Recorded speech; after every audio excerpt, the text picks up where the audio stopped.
आपल्यासोबत अमोल मिटकरी जोडले गेलेले आहेत। अजित पवारांच्या राष्ट्रवादीचे ते आमदार आहेत, प्रवक्ते आहेत। आपण त्यांच्याशी बोलूया। अमोल मिटकरी जी ज्येष्ठ कादंबरीकार आहेत विश्वास पाटील सर, त्यांनी एक अतिशय महत्त्वाचा प्रश्न मांडलेला आहे। कुठेतरी कर्नाटकमध्ये एका लहान गावामध्ये शहाजी राजेंची समाधी आहे, त्याच्यावर साधं छप्परही नाहीये असं त्यांनी म्हटलेलं आहे। नाही, मी त्यांच्या मताशी सहमत आहे। होदेगिरी येथे छत्रपती शहाजी महाराजांची समाधी आहे आणि ती गावकुसा बाहेर आहे आणि ही गोष्ट खरी आहे की त्या ठिकाणी छप्पर पण नाही आणि ती कर्नाटकमध्ये आहे। महाराष्ट्र शासनाने या संदर्भामध्ये पावलं उचलून तिथं कर्नाटक सरकारशी करार करून आंतरराष्ट्रीय दर्जाचं शहाजी राजांचं स्मारक बांधावं अशा आमच्या वेळोवेळी मागण्या राहिलेल्या आहेत।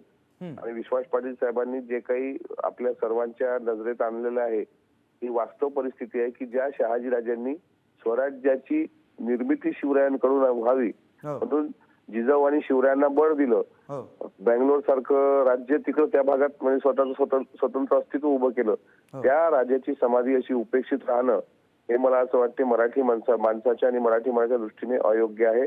मी सुद्धा मुख्यमंत्र्यांकडे याबाबत पाठपुरावा करेन आणि मी मनापासून आभार मानतो विश्वास पाटील सरांचे की त्यांनी परत एकदा कर्नाटक आणि महाराष्ट्र सरकारच्या ही गोष्ट लक्षात आणून दिली। त्याची गंभीर दखल शासन स्तरावर घेतली जाईल आणि अजितदादांना भेटून आजच मी या विषयासंदर्भात त्यांच्यासोबत चर्चा करून यावर योग्य तो तोडगा काढण्याचा प्रामाणिकपणे प्रयत्न करेन। खरं अमोलजी, तुम्ही म्हणालात संपूर्ण महाराष्ट्रासाठी किंवा मराठी माणसासाठीच नव्हे तर संपूर्ण हिंदुस्थानसाठी, संपूर्ण भारतासाठी हा महत्त्वाचा विषय, कारण स्वराज्य हे महाराष्ट्रापुरतं मर्यादित नव्हतं।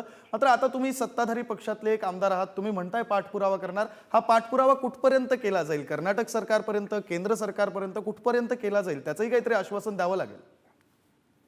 100% आज नित्यनियमित आमची देवगिरीला बैठक असते सर्व आमदारांची अजितदादांच्या अध्यक्षतेखाली आणि आज सायंकाळीच मी दादांकडे विनंती करणार की छत्रपती शहाजी महाराज हे युगनिर्माते शिवरायांचे वडील, मार्गदर्शक आणि प्रेरणास्थान स्वराज्याचं आहे। त्यामुळे कर्नाटक सरकारशी शक्य तितक्या लवकर आपण चर्चा करून ते स्मारक आंतरराष्ट्रीय स्मारक करावं अशी मागणी तर मी करणारच, पण त्याचा पाठपुरावा सुद्धा येणाऱ्या अधिवेशनामध्ये मी प्रामाणिकपणे करणार। कारण माझ्या मनात पण बऱ्याच दिवसाची ती गोष्ट खटकत होती।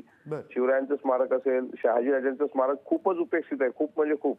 तिथे गेल्यानंतर निबिड अरण्यामध्ये ते असलेलं ज्या ठिकाणी ते घोड्यावरून युद्ध म्हणजे युद्धाला जात असताना त्या याच्यामध्ये पाय अडकून पडले होते आणि तिथंच त्यांचा दुर्दैवी मृत्यू झाला, ते स्थळ प्रेरणा स्थळ म्हणून आपण शहाजी राजांचं बलिदान स्थळ बघितलं पाहिजे। त्यामुळे त्या स्थळाचा जीर्णोद्धार व्हावा, तिथं चांगलं आंतरराष्ट्रीय दर्जाचं स्मारक व्हावं याकरता महाराष्ट्र सरकार आणि कर्नाटक सरकारने एकत्र येऊन हा निर्णय घ्यावा याकरता मी स्वतः एक शिवप्रेमी म्हणून प्रामाणिकपणे काम करणार। हा शब्द मी पुढारी चॅनलच्या सर्व प्रेक्षक आपल्या चॅनलच्या माध्यमातून देतो। बरं, धन्यवाद अमोलजी, तुम्ही ही प्रतिक्रिया दिली त्यासाठी। आणि पुढारी न्यूज हे एक माध्यम म्हणून सुद्धा आणि पुढारी समूह सुद्धा माध्यम म्हणून या विषयाचा पाठपुरावा करतच राहील, हे आश्वासन महाराष्ट्राच्या जनतेला पुढारीच्या वतीनं देतोय।